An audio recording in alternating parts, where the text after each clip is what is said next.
ओम श्री गणेशाय नमः। आज सुनिए पौष मास महात्म्य की आगे की कथा।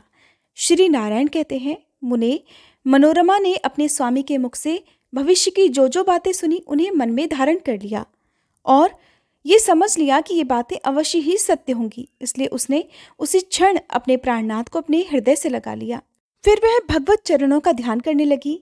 तब उसने योग द्वारा षट चक्र का भेदन करके वायु को मूर्धा में स्थापित किया और चंचल मन को जल के बुलबुले के सदृश क्षण भंगुर विषयों से खींचकर ब्रह्मरंध्र में स्थित सहस्त्रदल संयुक्त कमल पर स्थापित करके उसे ज्ञान द्वारा निष्कल ब्रह्म में बांध दिया। फिर उसके बाद निर्मूल और पुनर्जन्म रहित वेद कर्म का परित्याग करके उसने वही प्राण भी त्याग दिए, परंतु प्राणों से अधिक प्रिय राजा को नहीं छोड़ा। उसके बाद राजा तरह तरह से करुण विलाप करके फूट फूट कर रोने लगे। राजा के विलाप को सुनकर इस प्रकार आकाशवाणी हुई कि महाराज, शांत हो जाओ, क्यों रो रहे हो? तुम तो दत्तात्रेय जी की कृपा से बड़े बड़े ज्ञानियों में श्रेष्ठ हो, इसलिए सारे संसार को जो रमणीय दिख रहा है जल के बुलबुले के समान क्षण भंगुर समझो। वह साध्वी मनोरमा तो लक्ष्मी जी के अंश से उत्पन्न हुई थी, इसलिए वह लक्ष्मी जी के वास स्थान को चली गई। अब तुम भी रणभूमि में युद्ध करके वैकुंठ में जाओ। आकाशवाणी के इस वचन को सुनकर राजा ने शोक का परित्याग कर दिया। इसके बाद चंदन की लकड़ी से दिव्य चिता तैयार की और पुत्र द्वारा अग्नि संस्कार करवाकर उसका दाह संस्कार करवाया। फिर मनोरमा के पुण्य के निमित्त हर्षपूर्वक ब्राह्मणों को तरह तरह के रत्न, भली भांति के वस्त्र और अनेक तरह के अन्यान्य दान किए। मुने, उस अवसर पर कार्तवीर्य के आश्रम में सर्वत्र निरंतर यही शब्द होता था कि दान दो और खाओ और खाओ। उस समय राजा द्वारा अधिकृत कोषों में जो जो धन मौजूद था उसे उसने मनोरमा के पुण्य के निमित्त हर्षपूर्वक ब्राह्मणों को दान कर दिया। इसके बाद असंख्य बाजों और सैन्य समूहों को साथ लेकर राजा दुखी हृदय से युद्ध भूमि के लिए प्रस्थान कर गया। आगे बढ़कर यद्यपि राजा को प्रत्येक मार्ग में अमंगल ही अमंगल दर्शन हुए, फिर भी वह रण क्षेत्र की ओर बढ़ता ही गया, वापस राजधानी को नहीं लौटा। वह युद्ध भूमि में परशुराम जी को देखकर वह तुरंत रथ से उतर पड़ा और भक्तिपूर्वक बड़े बड़े राजाओं के साथ दंड की भांति भूमि पर लेटकर उन्हें प्रणाम किया। तब परशुराम जी ने तुम स्वर्ग में जाओ ऐसा राजा को उसका अभीष्ट आशीर्वाद दिया। अब परशुराम जी कहने लगे, अरे धर्मिष्ठ राजेंद्र, तुम तो चंद्रवंश में उत्पन्न हुए हो और श्री विष्णु के अंशभूत बुद्धिमान दत्तात्रेय जी के शिष्य हो। तुम स्वयं विद्वान और वेदज्ञों के मुख से तुमने वेदों का श्रवण भी किया है, फिर भी तुम्हें इस समय सज्जनों को विडंबित करने वाली दुर्बुद्धि कैसे उत्पन्न हो गई? तुमने पहले लोभवश निरीह ब्राह्मण की हत्या कैसे कर डाली, जिसके कारण सती साध्वी ब्रह्माणी शोक संतप्त होकर पति के साथ सती हो गई। हे राजन, इन दोनों के वध से परलोक में तुम्हारी क्या गति होगी? कपिला कहाँ गई, तुम कहाँ गए, विवाद कहाँ गया और मुनि कहाँ चले गए? परंतु एक विद्वान राजा ने जो कर्म कर डाला वह तो हलवाहा भी नहीं कर सकता। मेरे धर्मात्मा पिता ने तो तुम जैसे राजा को उपवास करते देखकर भोजन कराया था और तुमने उन्हें वैसा फल दिया। राजन, तुमने शास्त्रों का अध्ययन किया है, तुम प्रतिदिन ब्राह्मणों को विधि पूर्वक दान देते हो और तुम्हारे यश से सारा जगत व्याप्त है, फिर बुढ़ापे में तुम्हारी अपकीर्ति कैसे हुई? सुनकर राजा कहने लगा, हे राम, आप श्री हरि के अंश, हरि के भक्त और जितेंद्रिय हैं। मैंने जिनके मुख से धर्म श्रवण किया है, आप उनके गुरु के भी गुरु हैं। मुने, मैंने रागवश होकर कामधेनु की याचना की थी, इसलिए मुझ अनुरागी क्षत्रिय का इसमें कौन सा अपराध हुआ?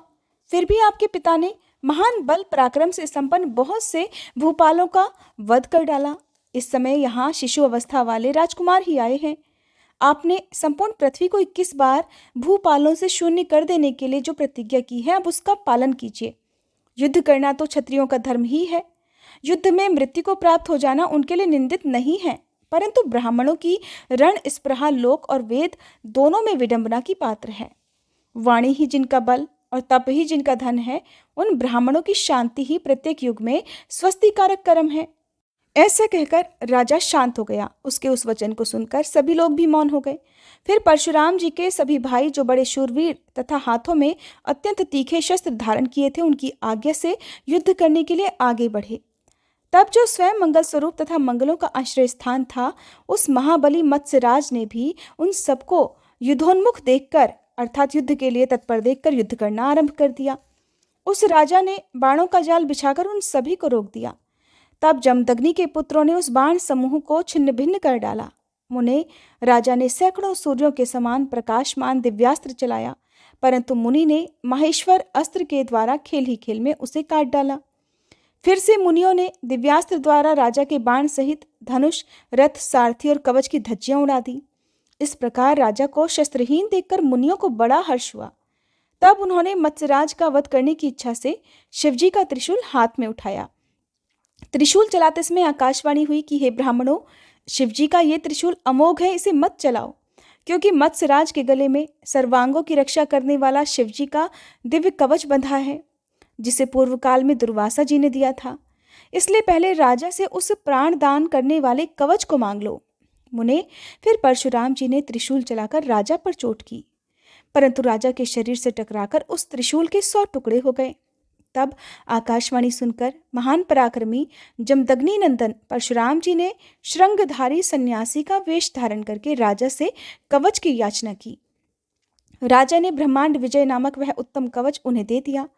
उस कवच को लेकर परशुराम जी ने पुनः त्रिशूल से ही प्रहार किया, जिसके आघात से मत्स्यराज, जो चंद्रवंश में उत्पन्न गुणवान और महाबली था, जिसके मुख की कांति सैकड़ों चंद्रमाओं के समान थी, धरती पर गिर पड़ा। नारद, युद्ध में मत्स्यराज के गिर जाने पर महाराज कार्तवीर्य के भेजे हुए बृहदल, सोमदत्त, विदर्भ, मिथिलेश्वर, मगधाधिपति और कान्यकुब्ज, सौराष्ट्र, महाराष्ट्र और कलिंग आदि के सैकड़ों सैकड़ों राजा 12 अक्षौहिणी सेना के साथ वहां आए, परंतु परशुराम जी ने उन सबको रणभूमि में सुला दिया। ये देखकर 1 लाख नरपतियों के साथ 12 अक्षौहिणी सेना लेकर राजा सुचंद्र रणस्थल में आए। सुचंद्र के साथ भयानक युद्ध हुआ, पर वे परास्त नहीं हो सके। तब परशुराम जी ने देखा कि मुंडमाला धारण किए हुए विकटानना भयंकर जगत जननी भद्रकाली उनकी रक्षा कर रही है। ये देखकर परशुराम जी ने शस्त्रास्त्र का त्याग करके महामाया की स्तुति आरंभ कर दी। परशुराम जी बोले, आप शंकर जी की प्रियतमा पत्नी हैं, आपको नमस्कार है। सार स्वरूपा, आपको बारंबार प्रणाम है। दुर्गति नाशिनी को मेरा अभिवादन है। माया रूपा, आपको मैं बारंबार सिर झुकाता हूँ। जगत धात्री को नमस्कार नमस्कार। जगत कत्री को पुनः पुनः प्रणाम। जगत जननी को मेरा नमस्कार हो। सृष्टि का संहार करने वाली है जगन्माता, प्रसन्न होइए। मैं आपके चरणों की शरण ग्रहण करता हूँ, मेरी प्रतिज्ञा सफल कीजिए। मेरे प्रति आपके विमुख हो जाने पर भला कौन मेरी रक्षा कर सकता है। भक्त वत्सले, हे शुभे, आप मुझ पर कृपा कीजिए। सुमुखी, पहले शिवलोक में आप लोगों ने मुझे जो वरदान दिया था, उस वर को अब आपको सफल करना ही चाहिए। परशुराम जी द्वारा की गई इस स्तुति को सुनकर अंबिका जी का मन प्रसन्न हो गया और भय मत करो ऐसा कहकर वे वहीं अंतर्ध्यान हो गई। जो मनुष्य भक्ति पूर्वक इस परशुराम कृत स्तोत्र का पाठ करता है, वह अनायास ही महान भय से मुक्त हो जाता है। वह त्रिलोकी में पूजित, त्रैलोक्य विजयी, ज्ञानियों में श्रेष्ठ और शत्रु पक्ष का विमर्दन करने वाला हो जाता है।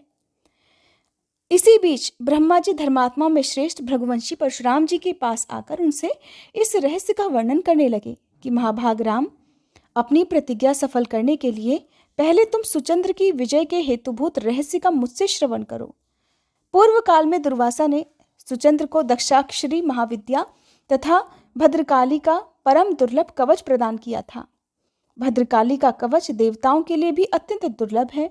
वह कवच संपूर्ण शत्रुओं का विनाश करने वाला, अत्यंत पूजनीय, प्रशंसनीय और त्रिलोकी पर विजय पाने का कारण है।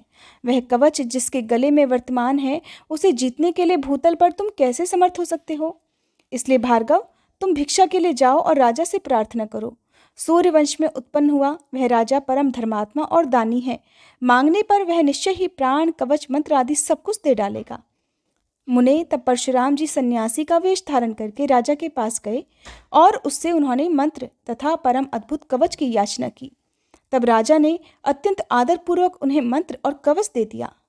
फिर परशुराम जी ने शंकर जी के त्रिशूल से उस राजा का काम तमाम कर दिया। श्री नारायण मुनि कहते हैं, नारद, उसके बाद उस कवच को धारण करके जब परशुराम जी ने पृथ्वी को क्षत्रियों से रहित कर दिया, तब वे अपने गुरुदेव शिव जी को नमस्कार करने और गुरु पत्नी अम्बा शिवा को तथा दोनों गुरुपुत्र कार्तिकेय जी और गणेश्वर को, जो गुणों में नारायण के समान थे, देखने के लिए कैलाश को चल दिए। वे भृगुवंशी महात्मा मन के समान वेगशाली थे, इसलिए उसी क्षण कैलाश पर जा पहुंचे। वहां उन्होंने अत्यंत रमणीय परम मनोहर नगर देखा, जिसे देखकर परशुराम जी का मन अत्यंत प्रसन्नता से खिल उठा। फिर सामने ही उन्हें शंकर जी का शोभाशाली रमणीय आश्रम दिख पड़ा। विश्वकर्मा जी ने बहुमूल्य सुनहली मणियों द्वारा उसकी रचना की थी, जिसमें हीरे जड़े हुए थे। वह 15 योजन ऊंचा और 4 योजन विस्तृत था। नारद, परशुराम जी ने उस आश्रम के प्रधान द्वार के दाहिनी ओर वृषेंद्र को और बाईं ओर सिंह तथा नंदीश्वर, महाकाल, भयंकर, पिंगलाक्ष, विशालाक्ष, बाण, महाबली, विरूपाक्ष, विकटाक्ष, भास्कराक्ष, भयंकर काल भैरव, रुरु भैरव, भूत प्रेत पिशाचों, कूष्मांडों, ब्रह्म राक्षसों, वेतालों, दानवों, जटाधारी, योगींद्रों और किम पुरुषों और किन्नरों को देखा। उन्हें देखकर भृगुनंदन ने उनके साथ वार्तालाप किया। फिर नंदिकेश्वर की आज्ञा लेकर वे प्रसन्न मन से भीतर घुसे। परशुराम जी ने वहां एक भीतरी द्वार देखा, जो तरह तरह की चित्रकारी से चित्रित तथा हीरे मोतियों की गुंथी हुई मालाओं से सुशोभित था। उसकी बाईं ओर कार्तिकेय जी और दाहिनी ओर गणेश जी तथा शिवतुल्य पराक्रमी विशालाकाय वीरभद्र दिख पड़े। नारद, वहां प्रधान प्रधान पार्षद और क्षेत्रपाल भी रत्नाभरणों से विभूषित होकर रत्न निर्मित सिंहासनों पर बैठे हुए थे। महान बल पराक्रम से संपन्न भृगुवंशी परशुराम जी उन सब से वार्तालाप करके हाथ में फरसा लेकर शीघ्र ही आगे बढ़ने को तत्पर हुए।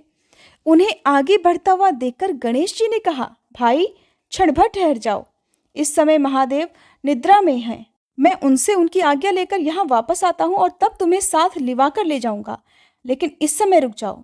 गणेश जी की बात सुनकर महाबली परशुराम जी, जो बृहस्पति के समान वक्ता थे, कहने के लिए तत्पर हुए कि भाई, मैं ईश्वर को प्रणाम करने के लिए अंतःपुर में जाऊंगा और भक्तिपूर्वक माँ पार्वती को नमस्कार करके तुरंत ही घर को लौट जाऊंगा।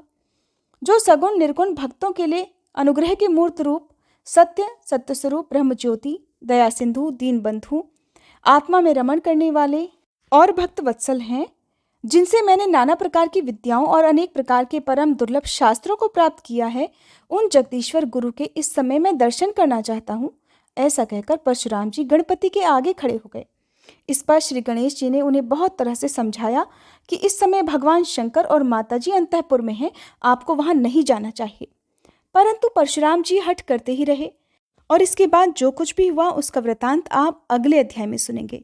उम्मीद करती हूँ ये वीडियो आपको पसंद आई होगी।